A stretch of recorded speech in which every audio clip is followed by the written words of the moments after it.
Hello moms, कशा आहात? मजेत ना? मजेतच राहा. आज नवीन विषय, नवीन चर्चा आणि नवीन विषयावर चर्चा तर झालीच पाहिजे.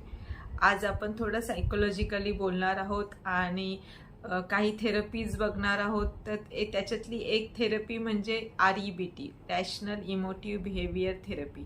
आता ही थेरपी म्हणजे काय आहे आणि ती आपल्या दैनंदिन आयुष्यामध्ये आपण कशी वापरात आणू शकतो किंवा तिच्या वापरल्यामुळे आपल्याला काय काय फायदे होऊ शकतात, हे सगळं आपण आजच्या व्हिडिओमध्ये बघणार आहोत. तो आपला हा व्हिडिओ कुठेही स्किप करू नका, शेवटपर्यंत बघा आणि आवडला तर नक्की लाईक करा, शेअर करा आणि माझ्या यूट्यूब चॅनलला सबस्क्राईबही करा.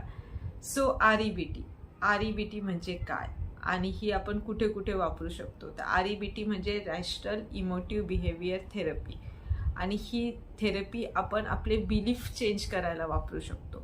आता बिलीफ चेंज करायचे म्हणजे बिलीफ आपल्याला निर्माण झालेले असतात ते कसे, आपल्या आजूबाजूच्या वातावरणामुळे किंवा आपलं पालनपोषण कशा वातावरणात होत आहे, आपण कुठल्या कल्चरमध्ये वाढलेलो आहोत किंवा आत्ता आपलं सराउंडिंग काय आहे, आपलं वर्किंग प्लेसचं सराउंडिंग काय आहे, आपल्या घरातलं सराउंडिंग काय आहे, याच्यामुळे आपल्या मनात वेगवेगळे बिलीफ्स तयार झालेले असतात.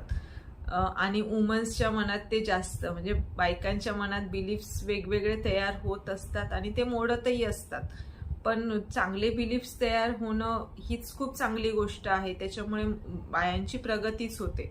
पण जर बिलीफ्स चुकीच्या प्रकारचे असतील आणि ते आपल्या प्रगतीस अडथळा ठरत असतील तर असे बिलीफ्स चेंज करायलाच पाहिजे आणि चेंज केल्यानंतर त्या आपल्या प्रगतीच्या पुढे आपण वाटचाल केली पाहिजे. सो बिलीफ कसे चेंज करायचे आणि ते पण रॅशनल इमोटिव्ह बिहेवियर थेरपीच्या मदतीने. तर पहिले आपण समजून घेऊया की रॅशनल इमोटिव्ह बिहेवियर थेरपी ही कोणी इन्व्हेंट केली. तर ही इन्व्हेंट केली आहे अल्बर्ट इलिस नावाच्या सायकोलॉजिस्टने 1950 मध्ये. तर ही थेरपी जेव्हा त्यांनी इन्व्हेंट केली तेव्हा ते स्वतः ह्या सगळ्या घडामोडींमधून गेले.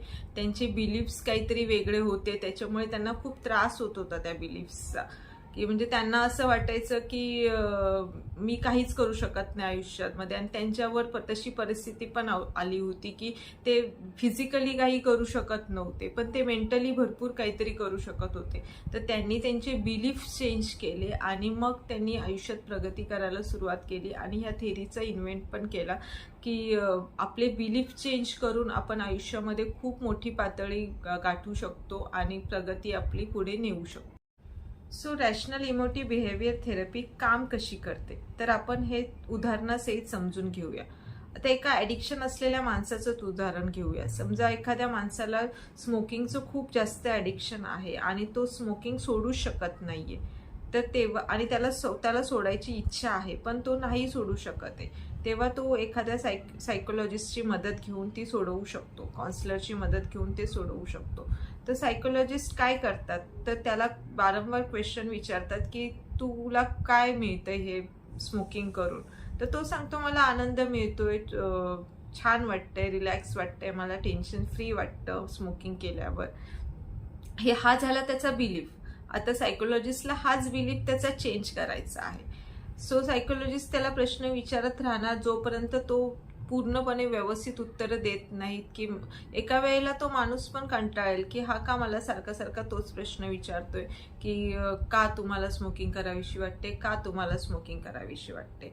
पण जेव्हा सायकोलॉजिस्ट त्याला त्या स्मोकिंग मधलं पेन सांगेल, आता समजा त्यांची सायकोलॉजिस्टने समजा सांगितलं की तुमच्या मुलीच्या लग्नात तुम्हाला असायला आवडेल का, तर तो माणूस बोलणार हो नक्कीच, मला माझ्या मुलीचं लग्न करायचं आहे आणि तिच्या लग्नाची सगळी तयारी मलाच करायची आहे, सो मी असणारच आहे तिच्या लग्नामध्ये.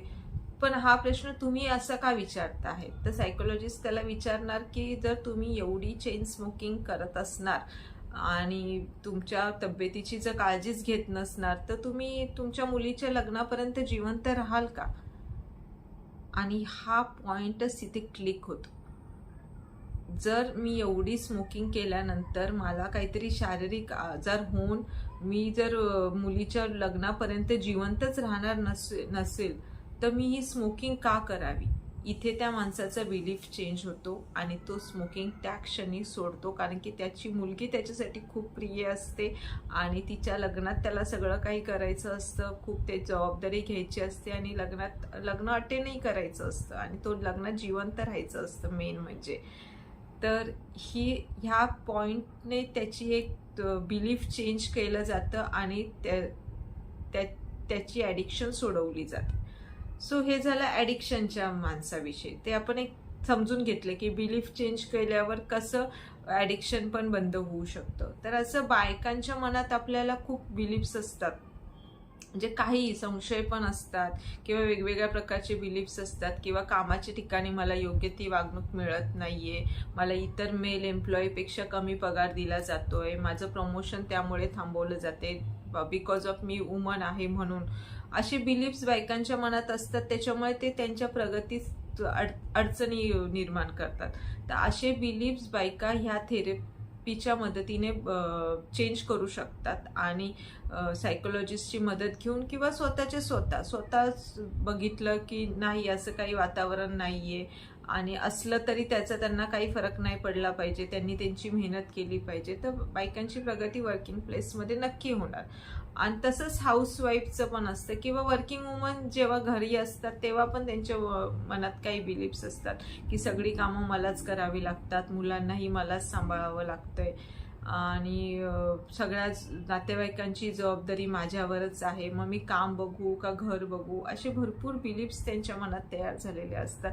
त्याच्यामुळे काम करतानाही त्यांना उत्साह वाटत नाही आणि करावं तर लागतंच काम, पण काम करताना उत्साह वाटत नाही आणि हे सारखा विचार केल्यामुळे, ओव्हर थिंक केल्यामुळे, ह्या बिलीफ्समुळे ते एखाद्या दिवशी डिप्रेशनमध्ये जातात आणि डिप्रेशनमध्ये गेल्यावर मग सगळी घराची घडी विस्कटते, कामाच्या ठिकाणी त्याचा परिणाम होतो.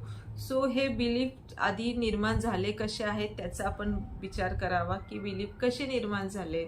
तर आपल्या आजूबाजूच्या वातावरणामुळे ते निर्माण झाले, पण मग आपलं आजूबाजूचं वातावरण आपण किती मनावर घ्यायचं.